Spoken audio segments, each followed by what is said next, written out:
¿Qué tal? ¿Cómo están? Muy buenas noches. Bienvenidos a otro programa más de Estado de la Nación. Hoy vamos a hablar acerca de un tema muy importante, un tema que es recurrente en nuestro país y en los que pareciera haber algunos avances, pero que para la población pues lo sigue sufriendo día a día. Las estadísticas nos dicen una cosa, pero por supuesto los crímenes se siguen dando en grandes cantidades, los sicarios operando esta vez con mayor impunidad y se ven crímenes cada vez, digamos, más salvajes, más crudos.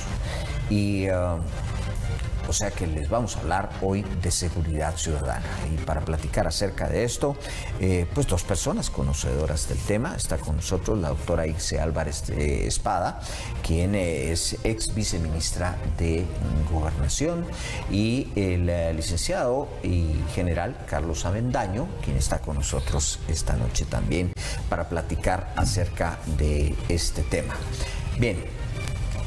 ¿Qué pasa? Yo cuando veo medidas, o sea, uno ve las estadísticas y efectivamente viene una disminución de los crímenes violentos. Eso están las estadísticas, incluso hay un cruce de estadísticas de entidades de gobierno, entidades de otro tipo, y pues se dan. El CIEN hace sus estadísticas, el GAM hace sus estadísticas, el gobierno tiene sus estadísticas y nos dan como resultado una disminución en el número de crímenes violentos. Incluso el hecho de que desde hace 2 años tenemos menos crímenes que Costa Rica, violentos. Pero cuando vemos el tema de las extorsiones, por ejemplo, es un tema muy diferente. Ahí eso viene en incremento. El salvajismo que se está dando y la impunidad de los sicarios al actuar es también, pues está a la vista. Ahora lo podemos ver por las cámaras de seguridad en todo momento. Y las medidas de gobernación, pues quizá con una mayor frecuencia de las revisiones en las cárceles, etcétera, pero son prácticamente las mismas. ¿Realmente vamos a lograr tener mayor efectividad haciendo exactamente lo mismo, doctor? Bueno, un gusto siempre estar con ustedes. No, yo creo que el guatemalteco tiene que aprender sobre temas de seguridad y nos ha tocado a todos desde lo privado cubrir estos costos de seguridad que el Estado no nos da. Actualmente es bastante más accesible tener cámaras en circuito cerrado y estarlas controlando por los teléfonos celulares. Esto permite, digamos, que una persona pueda tener monitoreo y vigilancia desde su teléfono celular, estando a distancia o estando cerca. También las personas hemos tenido que invertir en el cierre de nuestras colonias y en un policía de seguridad privado que tenemos que pagar una mensualidad por estar pagando estas nuevas modalidades de seguridad. E inclusive, digamos, a mí me gusta mucho el trabajo que se hace en redes de seguridad entre vecinos o redes de seguridad en los colegios o en las instituciones, porque esto permite que a lo largo, digamos, de la vida de una persona, en caso de una emergencia, pueda llamar a alguien, un vecino, un amigo, un familiar, y normalmente la persona que nos puede auxiliar, pues no es necesariamente la fuerza de seguridad, sino la persona que tenemos inmediata. Es decir, si yo vivo en un edificio, si yo vivo en un condominio, puede ser mi vecino inmediato que tenemos una señal de emergencia y él al toque de seguridad o a la palabra puede acercarse conmigo.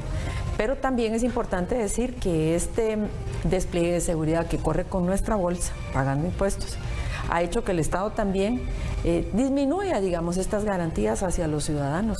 Y esto genera una sensación de descontento y aparte inseguridad. Digamos, tuvimos el caso de los llamados barranqueros hace un tiempo, que en las colonias más pudientes del país ingresaban conociendo los mecanismos de seguridad de los que yo les acabo de mencionar. Y esto generó una serie de investigaciones y puso, digamos, a la vista de la ciudadanía que todos podemos ser, desde cualquier estrato social, víctimas de la delincuencia cotidiana. Tal vez más interesante, digamos, una persona de mayor capacidad, porque lógicamente pues un robo genera una mayor cantidad de ganancias. Sin embargo, sin importar el nivel socioeconómico de una persona, todos tenemos derecho a vivir seguros y tranquilos en nuestro hogar. Ahora, esto es, digamos, que a cierto nivel la gente se procura ciertos medios de seguridad y casi que la gente vive en sus pequeñas islas. Pero hay un grueso de la población que está siendo víctima todos los días de esto. Ayer presentábamos un video, la semana pasada otro video, en donde entran impunemente los sicarios. No les importan las cámaras de seguridad, no les importan que los estén viendo, que eso vaya a aparecer en redes. O sea, los asesinatos son salvajes. O sea, sí, se está dando eso. Lamentablemente hemos visto últimamente que ingresan a los restaurantes donde están las familias comiendo o en alguna actividad social, y esto genera, digamos, psicosis en la población, porque no es uno sino varios crímenes que hemos visto, y solamente las cámaras privadas son las que permiten reproducir y suben y viralizan toda esta serie de crímenes. Yo siento en algún momento que esto inclusive le da un espaldarazo a la delincuencia, porque denota que el Estado no tiene capacidad de respuesta y no hay posibilidad de identificar biométricamente a estas personas para someterlas a la justicia. Y esto es un vacío en el sistema de poder, digamos, que genera que la delincuencia crezca. Inclusive el sicariato hemos visto que está más enraizado en el tema del manejo de menores de edad, porque la ley Pina lógicamente los protege, y en varios países de América Latina contratar niños sicarios resulta sumamente interesante, digamos, primero muy barato, y segundo, si los atrapan no pueden ser juzgados como mayores de edad, entonces sus penas son muy cortas y son sometidos a un sistema como de reformatorio, digamos, con un tipo de vigilancia, porque al final son niños que han vulnerado el sistema penal, pero que también son víctimas del propio sistema y del abandono. Esto es lo que el Estado ha estado intentando, digamos, estudiar. Sin embargo, no hemos visto una respuesta. El sicariato de menores se incrementa. General, ¿qué se puede hacer? Ahora van a sacar al ejército a las calles. No es la primera vez. Yo no diría que el ejército no esté preparado para manejar ciertas situaciones, pero yo he visto muchas veces que sale el ejército, por ejemplo, con armas largas, armas que, a ver, sinceramente en la ciudad no se podrían usar. O sea, porque a nadie utilizar un fusil de asalto en la ciudad, pues lleva consecuencias también bastante difíciles, y es algo que se hace periódicamente. O sea, no tenemos nada nuevo en esto.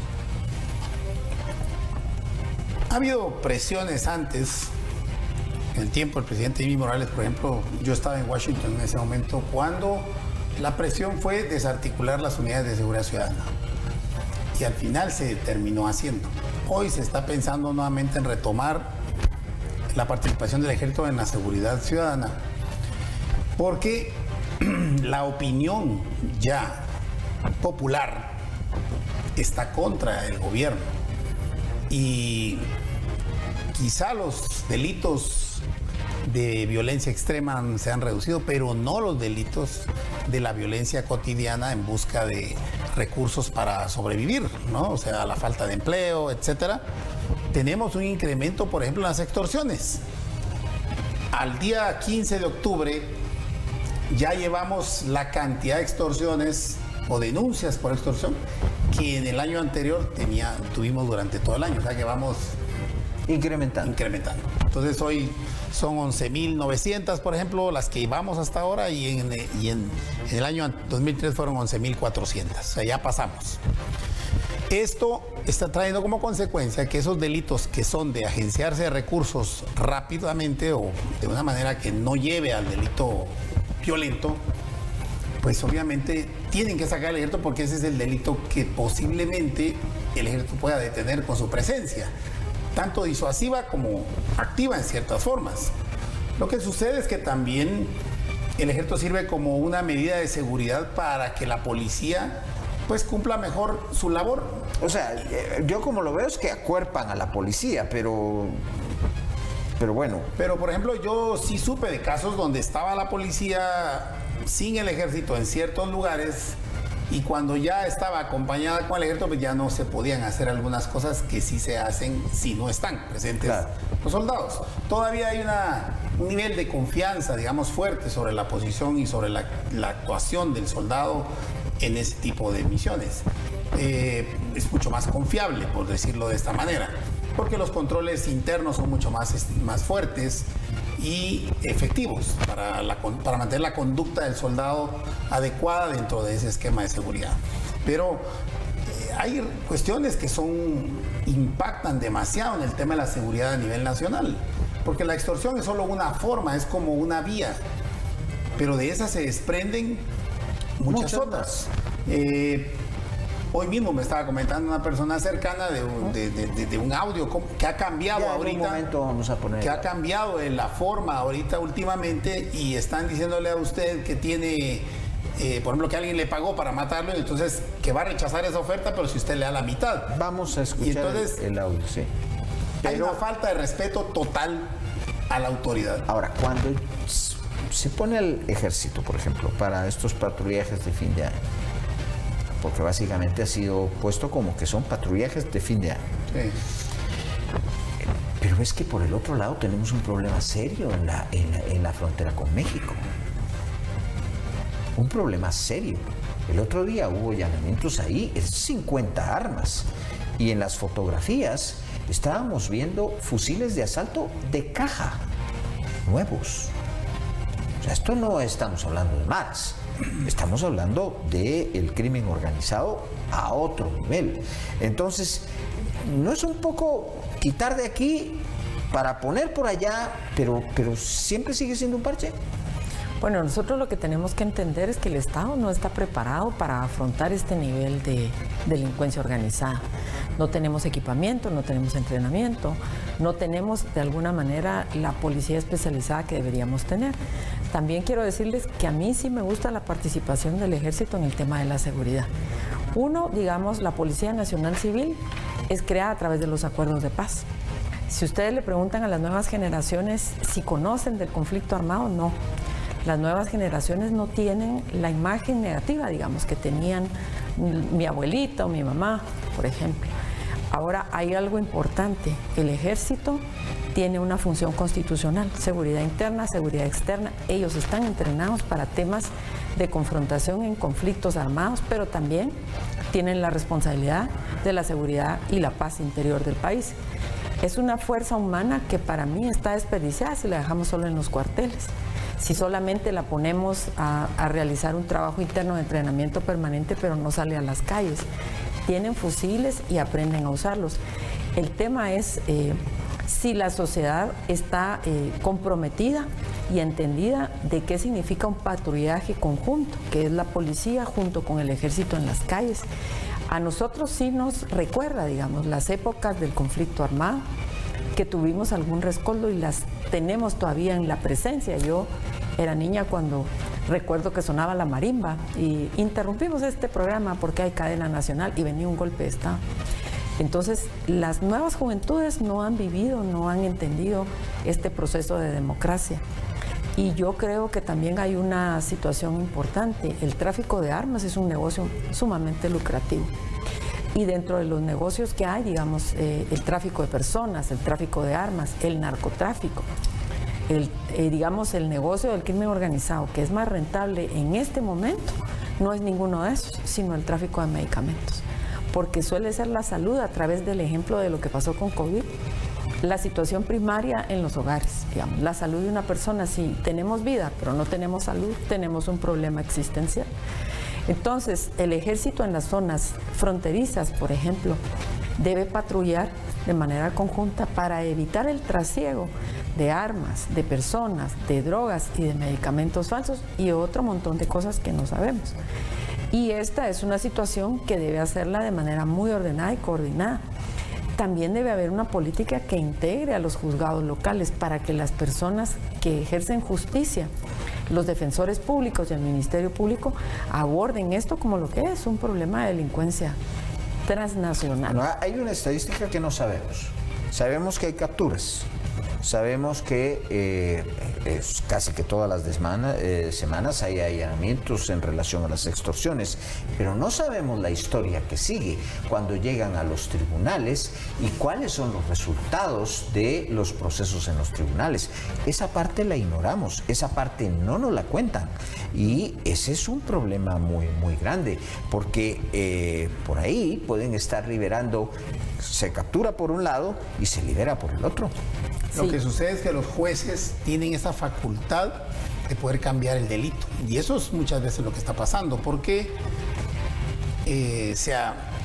lo que hacen es el extorsionador, pues obviamente se va por el procedimiento abreviado o en este caso... Aceptación de cargos. Aceptación de cargos, y entonces el juez termina cambiando el delito, por ejemplo, a una...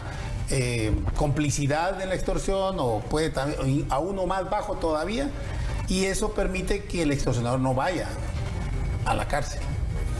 Esta es facultad del juez. Ahí es donde se quedó. Esa estadística no la conocemos. Lo que sí está pasando es que desafortunadamente cuando se hizo esta ley de aceptación de cargos, dejaron sueltos o el cabo suelto el tema de las extorsiones en la complicidad y también en el tema de los delitos asociados a la extorsión. Y eso sí tienen penas menores de 4 años. Entonces fácilmente se van a una conmutación de la pena. Por eso es que tiene que haber una reforma integral que por lo menos en el tema de la extorsión sí debería de cerrarse esos espacios, porque permiten que precisamente el delito se siga dando. Y por más que saquemos al ejército a la calle, esto no que merece, yo estoy de acuerdo, legislación especial no merece. Vemos que El Salvador, con todos los bemoles que se puede decir de lo que ha hecho Bukele en El Salvador, a ver, pero perdonen, ha incrementado las Fuerzas Armadas. El ejército salvadoreño se ha incrementado significativamente. Se fortaleció. Están comprando armas, están comprando barcos, están comprando muchas cosas. Y el ejército de Guatemala, a ver, recuerdo que en tiempo de Berchel se hizo el último recorte del ejército y quedaron alrededor de, usted me corregirá, 11,000 efectivos reales dentro del ejército. Y estamos pidiendo que vayan a arreglar carreteras, que vayan a hacer trabajo de hacer pupitres para las escuelas, que además patrullen en las calles y además cubran ese trasiego en las fronteras. Perdón, pero es que eso no resulta así. Y es que si se le preguntara al licenciado acá o al ciudadano una encuesta, la opinión vendría siendo como lo dijo la licenciada. La gente está de acuerdo en que el ejército salga a las calles porque el momento, pues ya al final estamos protegiendo nuestra vida. Claro, hay un punto importante. Yo todavía viví esa parte donde ya no era el entrenamiento del soldado específicamente en temas de contraguerrilla, en temas de esa confrontación bélica como tal, sino también ya tenía otras, se le daban otras capacidades en seguridad, que yo estoy seguro que se siguen dando y que permiten hoy que el soldado tenga una mejor preparación para también adaptarse a esa nueva misión que es la seguridad ciudadana. Y si uno va a Estados Unidos, usted que acaba de viajar, o a Europa, allá es muy común ver a los soldados en los aeropuertos, en las calles. O sea, ya es un tema también que salió, digamos, de ese esquema anterior, que era un temor más, como decía la licenciada, al pasado, ligado al pasado. Yo no dudo que la ciudadanía simpatice con eso. No dudo que revista incluso alguna efectividad. Pero, a ver, es algo que hemos ensayado muchas veces y a nivel legal tampoco hemos hecho mayor reforma para que lo que están haciendo los jueces ya no se dé. Para el tema de los menores tenemos que tratar ese tema, tenemos que tratarlo de alguna manera. Para algunos merece una reforma constitucional, para otros no la merece, pero son temas que tenemos que abordar. Y cuando uno ve en el Congreso de la República, pues están endureciendo las penas para quienes maltratan animales. Con todo respeto, hay prioridades y hay cosas importantes. Se los dejo para que en el siguiente bloque, y ahí escucharemos el audio pues lo meditemos, qué es lo que realmente queremos como sociedad. Vamos a una pausa, regresamos.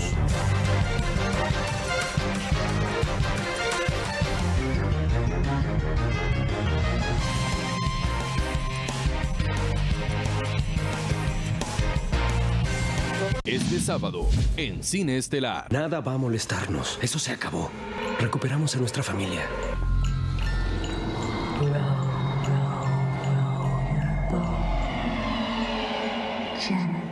¡Ha vuelto Josh! ¡Tenemos que irnos a sacar a los niños! ¿Qué quiere ella? Matar. Y oí voces en el corredor. ¿Le pasa algo a papá, mamá? Lo que haya estado acosando a mi familia no ha terminado con nosotros. Cuando Josh fue a aquel otro mundo, algo más volvió. La Noche del Demonio 2. Solo por TV Azteca Guate. El mejor canal. Pueden estar aquí. Si ella los ve, hará matarlos.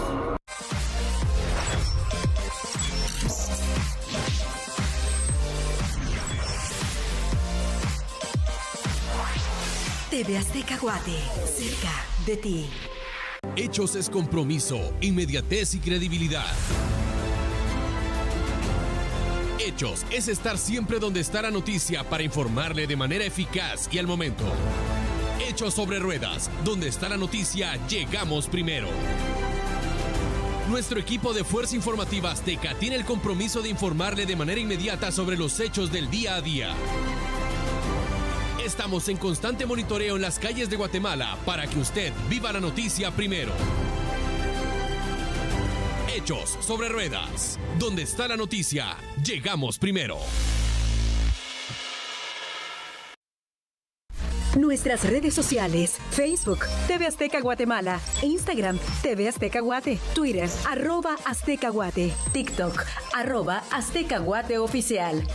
Nuestra plataforma digital, www.tvaztecaguate.com. TV Azteca Guate, cerca de ti.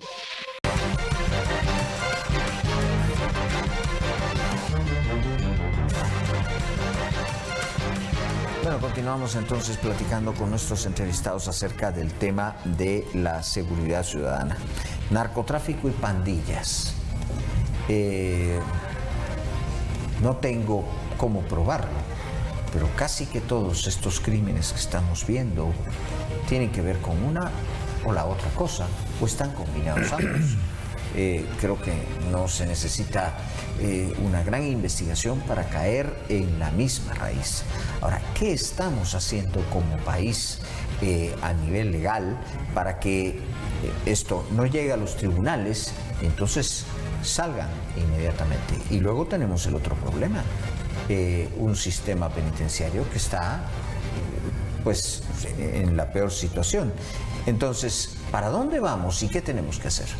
Yo creo que tendríamos que empezar haciendo estudios criminológicos serios, donde sean los criminólogos que han estudiado los fenómenos los que presenten al Congreso opciones.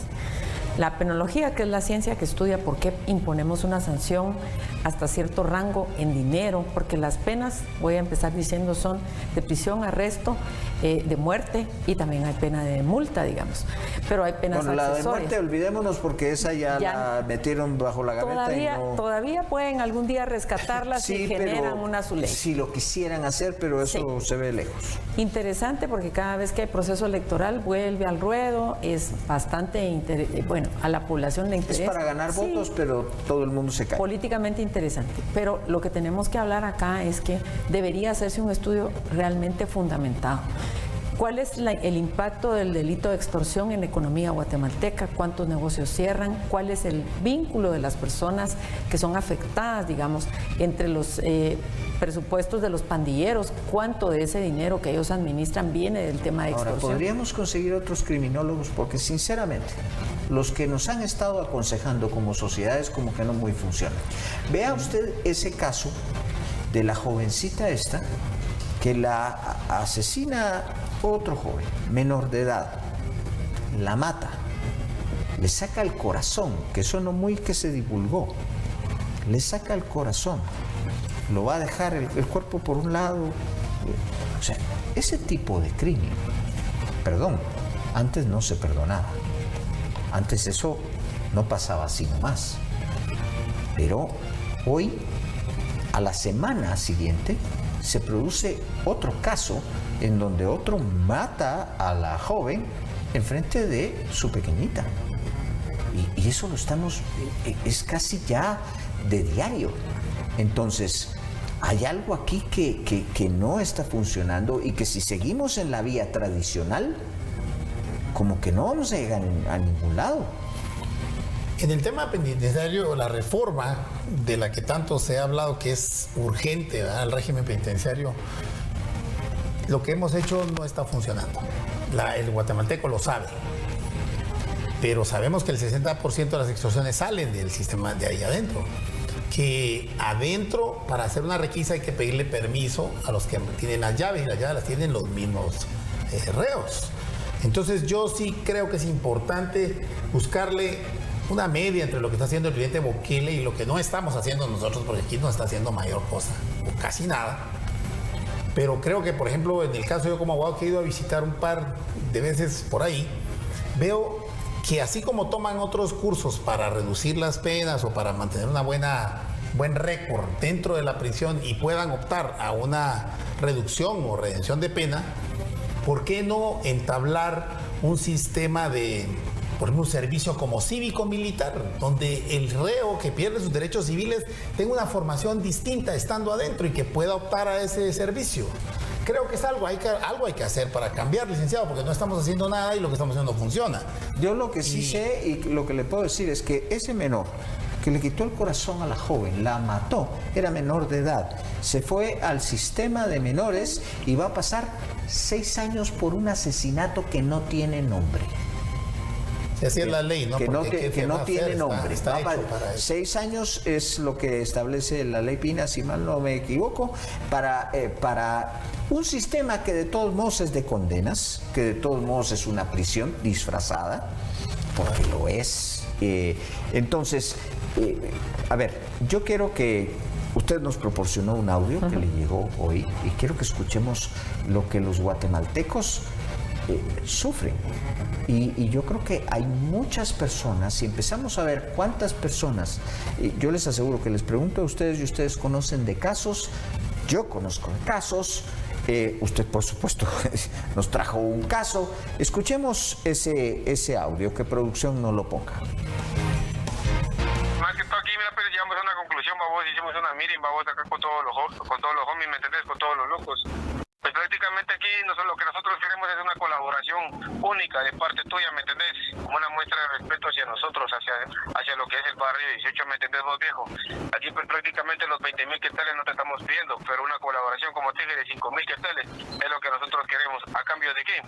A cambio de venir y darte la información de quiénes son estas personas, porque lo que nosotros queremos es que vos te quites la venda de los ojos y te des cuenta realmente que aquí amigos en mundo no hay, ¿entendés? Vos sabés de que traicionaron a Jesús, no digamos a uno, pues de que uno ni a santo llega, vos viejo, ¿me entendés? Vos aquí sabés de que aquí vamos a respetar la vida de tu familia y la integridad física en especial, ¿verdad vos? Entonces decime vos, viejo, solucionamos esto, definitivamente no te interesa, yo te escucho. Voy a ver. ¿Qué vas a ver? Decime, porque vos sabés de que aquí cuántas personas vienen, babos, y vienen y cortan la llamada. Pero vos sabés de que estás en tu derecho, como te dije. Porque aquí no tengo que ocasionar una broma ni un chiste de mal gusto. Porque estamos negociando la vida de tu familia, no estamos negociando la vida de animales, babos. Tampoco estás en un mercado, no te me vayas a confundir también, babos. Porque estás hablando con cholos activos del barrio 18, no te vayas a confundir. Entonces vos, viejo, decime, si no cuentas con las 5.000 varas, decime, mira, vos Gasper, la neta es de que yo cuento con tanto. Échame la mano, yo también quiero saber quiénes son esas mujeres. Porque aquí si vos no arreglas esta vida con nosotros, tenerlo por hecho de que nosotros vamos a comenzar a hacer tu familia. Después no te vayas a arrepentir, no vayas a llorar lágrimas de sangre, porque vos sabés que a un funeral le vas a dar de ganar primero. Entonces decime, viejo, si no cuentas con los 5.000 varas, decime, mira, yo cuento con tanto. Y por eso voy a ver si junto el dinero. Porque no tengo. No tengo nada. ¿Sabes más que todo lo que querés que le demos de ganar a una funeraria primero? Bueno, esto es lo que escuchan muchísimos guatemaltecos. En algunos casos son llamadas de gente que se hace pasar por miembros de las pandillas, pero en otros casos es real y la amenaza se cumple. Y el ciudadano no sabe cuál es cuál y está pasando. Están ejecutando, porque eso es una ejecución en las calles de muchísimas personas. ¿Qué se debe hacer a nivel legal para tener otro entramado para poder combatir estas cosas? Primero, yo quiero contarles que el propio ciudadano expone su vida a través de las redes sociales. Siempre está publicando en los diferentes aplicaciones que hay en el teléfono, situaciones donde está, los nombres de su familia, el nombre de su mascota, dónde vive, dónde estudia. Y él mismo facilita la información, digamos, para poder generar, digamos, algunos temas de conversación con los extorsionadores. Luego el otro asunto es, en un país definitivamente libre, cualquier persona podría publicar lo que quiera, pero aquí ya se vuelve un poco temerario, ¿verdad? El hecho de publicar una foto en una casa, en un carro. Y esto también tenemos que mencionarlo, a los jóvenes sí les afecta mucho el manejo de las redes sociales, que es un fenómeno que en algún momento vamos a tener que estudiar. Todos se sienten que tienen amigos Facebook, amigos imaginarios, amigos que tienen perfiles falsos. Se disgustan o se enojan o también se deprimen cuando alguien no les da un like o alguien no comparte su comunicación.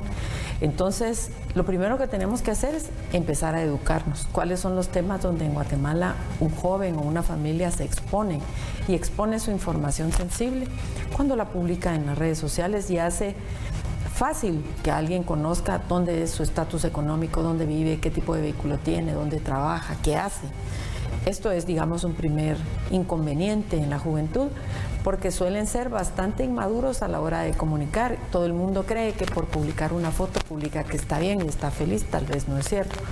La segunda situación es, sí, las penas deben endurecerse, pero debe estudiarse más el mecanismo como se está generando la extorsión. Porque, por ejemplo, en la comunicación que acabamos de escuchar, alguien dice: hay unas mujeres que me pagaron para que yo te asesine a ti y a tu familia por 20,000 quetzales, yo voy a matar una familia, imagínense cuánto vale cada persona, pero dame 5,000 y con eso nos acabamos del problema. En realidad, la persona, para engancharle en la comunicación, tiene que darle algún tipo de información que considere que es verdadera. Por eso este entramado requiere algún tipo de facilitación de la información. Y la otra pregunta, ¿cuánto le pido a quien extorsión? ¿De dónde tengo yo el rango de cuál es su capacidad financiera?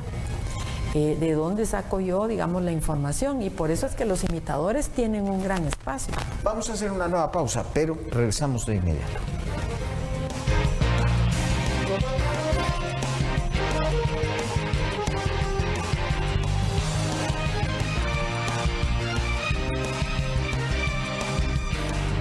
Este sábado, en Cine Cantinflas.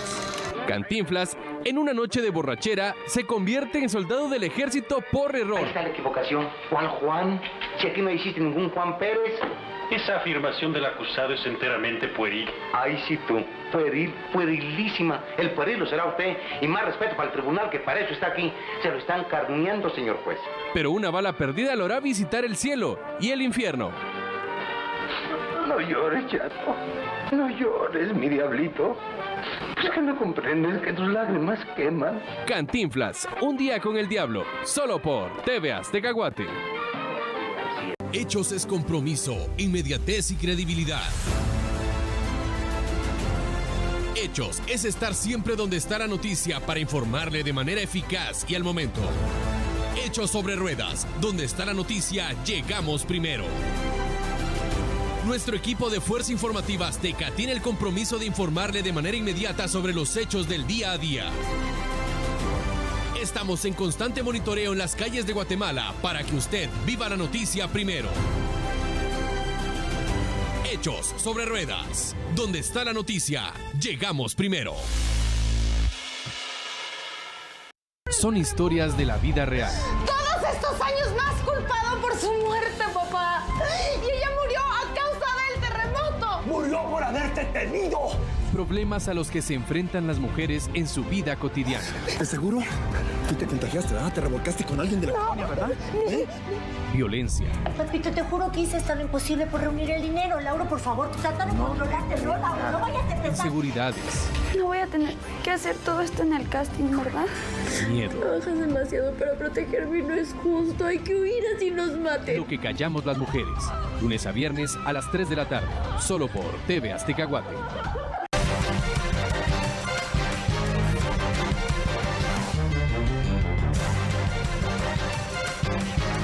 Continuamos entonces platicando con nuestros invitados acerca de este tema. Bueno, ¿qué podemos inferir de ese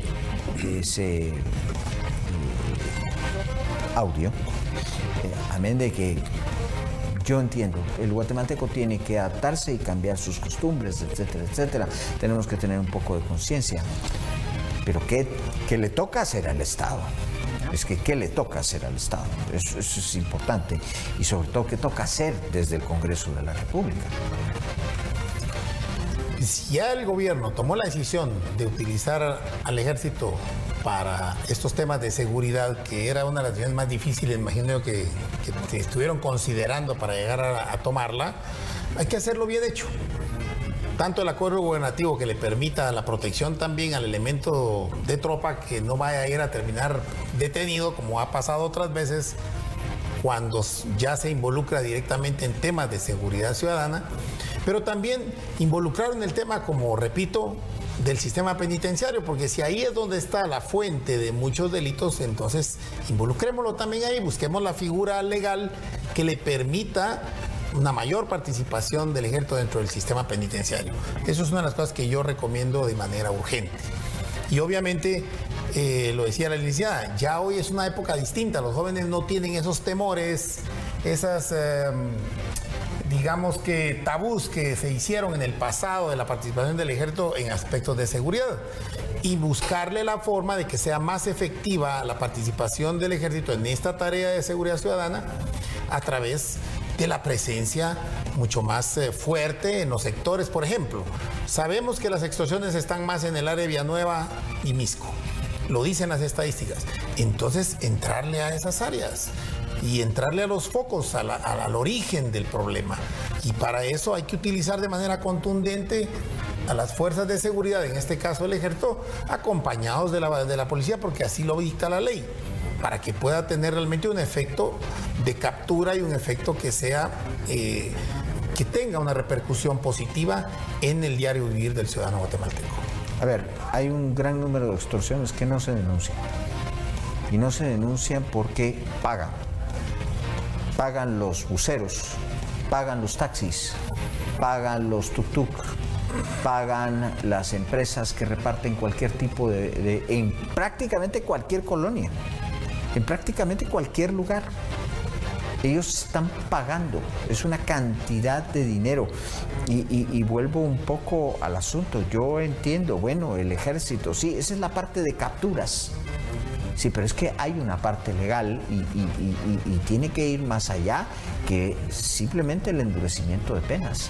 Tiene que ir para que sea más efectivo identificar a los pandilleros, capturar a los pandilleros, encerrar a los pandilleros. Usted habló de un sistema medio mixto de lo que hizo Bukele. Y yo creo que más es por ese lado, pero para eso se necesita un entramado legal. Para eso se necesita algo. Y perdonen, yo no veo en el Congreso de la República, ni tampoco de parte del gobierno iniciativas, ni de parte de nadie iniciativas para que una cosa de esas se dé. Sí, yo recuerdo que a las empresas que venden agua, por ejemplo, son de las que sufren los procesos de extorsión. Y vemos que cuando no se ha pagado la extorsión, matan.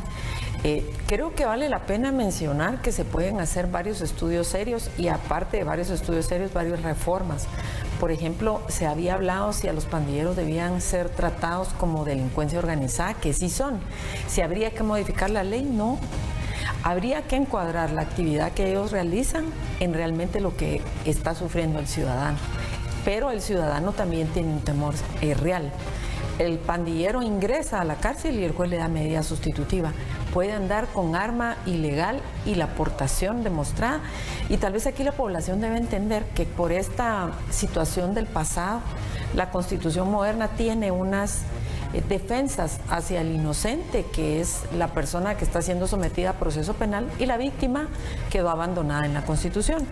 Entonces, por ejemplo, ese allanamiento de las 6 de la mañana a las 6 de la tarde, a mí sí me duele. Pero esta es una legislación hecha hacia el futuro pensando en el pasado que vivimos, cuando tuvimos muchas historias de aprehensiones ilegales sin orden de juez, que entraron, secuestraron gente, mataron gente y desapareció.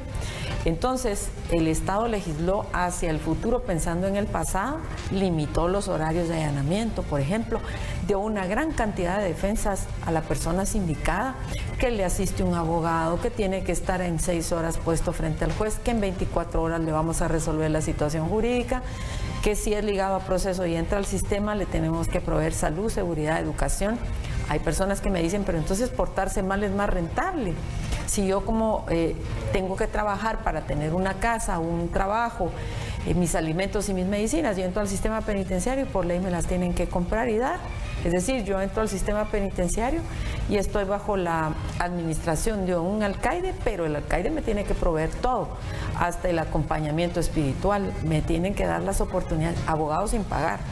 Y la víctima, si bien es cierto, ahora hay un instituto de la víctima, también lo es, que no tiene el auge que debería, digamos. Cuando yo era estudiante de Derecho, los estudiantes cubríamos la parte de la defensa pública penal y hacíamos defensa escrita. En este momento, digamos, ya las defensas las tienen que hacer o la defensa pública ya tal cual, o usted tiene que contratar su abogado privado. ¿No cree que sí hay cosas que modificar en la ley? O sea, un juez no debería de poder dar medidas sustitutivas en ciertos casos. O sea, aquí han dado medidas sustitutivas en condenas a gente que está condenada. Sí. O sea, esto es el colmo. Hay ciertos delitos que no pueden ser así. Perdón, pero o entra el organismo judicial y el sistema de prisiones por el aro, o ¿cómo es posible que allá adentro los presos son los que gobiernan en una cárcel? Es que todo eso no es legal, es que nunca fue legal. Lo que pasa es que el Comité de Orden y Disciplina se lo entregaron como una manera que el Estado se liberó y dijo, de la puerta de la cárcel para afuera cuido yo, de la puerta de la cárcel para adentro son cambios ustedes, que tenemos que hacer. Sí, hoy en el Ministerio, precisamente el licenciado Edgar Morales, que está en la Fiscalía de Extorsiones, platicamos un poco sobre este tema. Y lo decía usted, licenciado, la reforma es urgente en los temas, por ejemplo, de las extorsiones y otros delitos que hay que sentarse, pero no pueden ser muchos, porque si no se nos da una reforma y nunca va a llegar. Esta es una cuestión pronta y urgente y de urgencia, porque, por ejemplo, ya lo dijimos, el tema de las extorsiones no está dentro de la aceptación de cargos, pero está el de las exacciones intimidatorias, que eso es lo que le pasa a los conductores, por ejemplo, ahora cuando les piden dinero. Pero la extorsión se la piden al dueño del transporte, para que entienda el pueblo de Guatemala cuál es la diferencia. Entonces, las exacciones sí tienen 4 años y es donde el juez o el sistema ahorita debe cambiar para que ya no se den esas salidas que le permiten al delito seguir creciendo. Desde el punto de vista del ciudadano, el sistema es complaciente, absolutamente complaciente. Y no solo en estos delitos, en muchísimos. Pero yo les quiero pedir una conclusión, porque lamentablemente llegamos al final. Y es, si en este momento yo les pidiera una calificación de 1 a 10 a la labor del Ministerio de Gobernación, ¿cuánto le darían? Yo lo dejaría sin calificación porque creo que el pueblo de Guatemala está claro cuál es la calificación, pero quiero decirles que hay leyes e instrumentos como la ley contra la delincuencia organizada que puede ser aplicada en este caso y los métodos especiales. Lo que se requiere es esa voluntad política estructurada desde el Ministerio Público en coordinación con la policía para poder capturar bandas delincuenciales que serían pandilleros u otros, porque no tienen que ser solo ellos. Se me escapó de la calificación. No, bueno, porque la calificación la va a dar el televidente. Pero ustedes son expertos, ya han estado ahí y es importante. ¿Qué calificación le daría usted? Definitivamente por lo que uno estudia, lee todos los días, yo creo que el gobierno debe aceptar que está por debajo de un 5, por debajo de un 4 incluso. Que si no hace algo, va a seguir cayendo a límites realmente que son muy peligrosos para la reacción de la población ante el crimen ya como tal. Estamos viendo casos donde están quemando ya a gente que extorsiona o a gente que lo toman en algún lugar, lo incendian. Ya hemos visto algunos, ahí están en las redes sociales. O sea, podemos llegar a ese punto fácilmente del cruce. No, ya hemos llegado. Ya lo hemos tocado. Ya hemos llegado y así pero como se puede volver como más, digamos que una reacción hay vecinos social organizados que le están dando muerte a los Exactamente, o sea, ya estamos en ese punto. Entonces yo digo, sí creo que es urgente tomar estas acciones como las que hemos tocado el día. Queremos la nota del entrevistador, a ver cuánto le va a poner al ministro. ¿Yo? Sí. Al ministerio. Y eso que le concedo el hecho de que por mucho es el ministro que más ha trabajado de la administración, si no el único, yo le concedería también por debajo de un 5. Claro. Porque es que es lo mismo, es lo mismo. Bueno, nos tenemos que despedir. Muchas gracias a ustedes por haber estado con nosotros, a ustedes también. Muchas gracias por habernos acompañado a lo largo de este programa. Buenas noches.